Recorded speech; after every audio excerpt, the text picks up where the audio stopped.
जिंदगी के हसीन साल साथ गुजारने के बाद जुदा हुए तो सबको गमगीन कर दिया।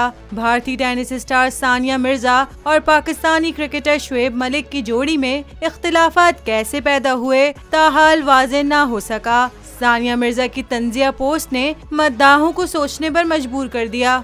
सानिया मिर्जा ने एक पोस्ट बतौर स्टोरी शेयर की जिसमें लिखा था कि प्यारे इंस्टाग्राम, मुझे लोगों की प्रोफाइल दिखा के मशवरा ना दो कि आप इन लोगों को जानते हैं कि नहीं। मैं उनको नहीं जानती और ना ही उनको पसंद करती हूँ। सोशल मीडिया सार्फिन का कहना है कि सानिया मिर्जा का ये तनकीदी वार किसी और के लिए नहीं बल्कि उनके साबका शौहर शोएब मलिक के लिए है।